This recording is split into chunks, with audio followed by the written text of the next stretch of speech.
In Section 5 of Part 9 of the Vigyan Bhairav Tantra, today we will discuss in detail the topics related to Niralamba Bhavana, the practice of rendering the mind supportless. Specifically, Karika 108, including the Shiva-Shakti dialogue, the verses, and their meanings.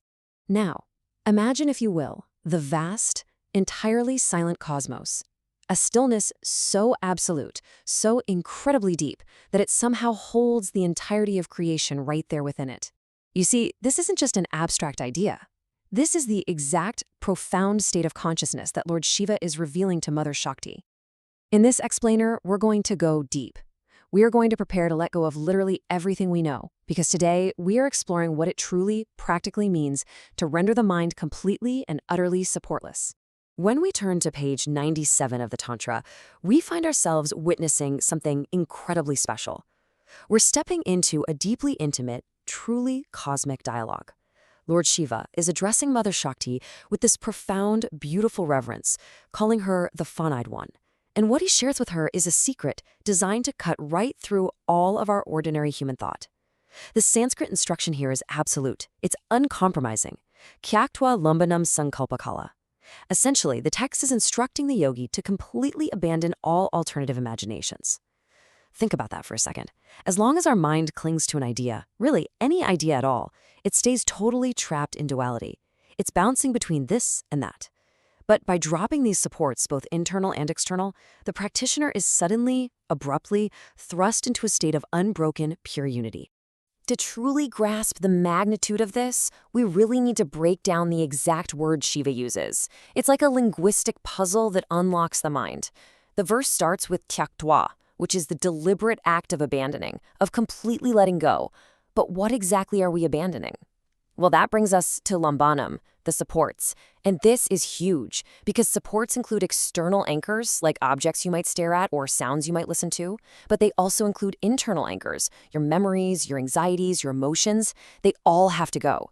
And finally, we must drop sankalpakala, which translates to our mental constructs, those little fragments of imagination and intention we constantly build.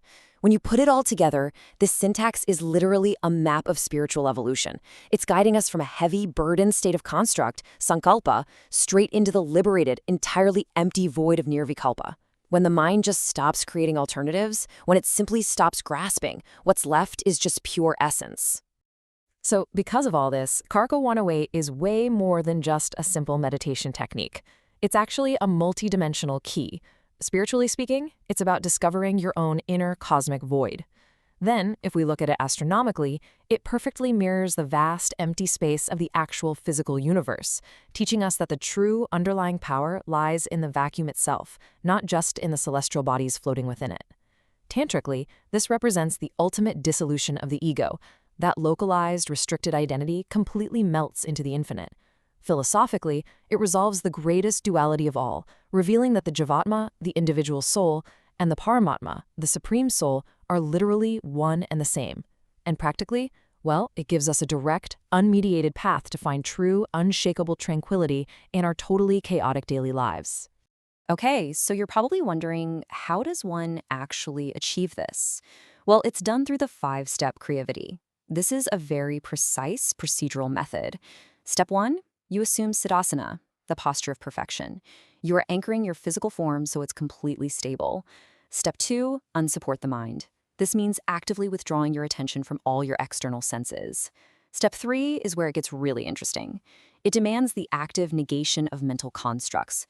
When a thought arises, and it will, you do not engage with it. You just let it dissolve. Step 4 is void stability. This is about holding that breathless space without panic, just resting peacefully in the emptiness. And finally, step 5 is the Bhairava emergence. This is where supreme divinity, naturally, effortlessly arises right out of that emptiness. It's kind of like descending slowly into a vast echoing cavern of profound silence. With every single step, you drop another layer of your identity, until only pure, unadulterated awareness remains. Let's talk about how to physically execute this. You can be seated firmly like we discussed, or even lying down entirely relaxed. The key here is to anchor the physical body so deeply that it literally ceases to be a distraction. Once you're settled, you regulate your breath until it's so subtle it's barely perceptible. Close your eyes, and then you just rest in the silent mantra of the void. Now understand that in this context, the mantra is not a spoken word at all. There is no chanting. It is the mystery of silence itself. It's like the quiet hum of existence right before a single syllable is even formed. By resting in this soundless resonance, the physical boundaries of your body will actually begin to blur, and your consciousness naturally expands infinitely outward. And that beautiful expansion brings us directly to the ultimate experiential state of Scenario 5. Because what is the actual sensory experience of the mind becoming entirely supportless? Well, when you meditate like this, without any external focal point, no chanting, no visualization, you completely strip away the illusion of separation.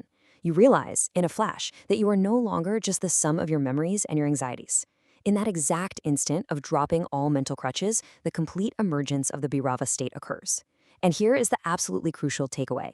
You do not become Bhairava. You realize that you have always been Bhairava himself. It's a profound, earth-shattering realization of total freedom and absolute power. And you don't experience this as some abstract, distant concept, but as your own direct, living, breathing reality. On behalf of the Vedmata AI family, we humbly request that if you found our presentation enlightening, please share this video widely so that authentic knowledge from Indian Vedic texts can reach the masses.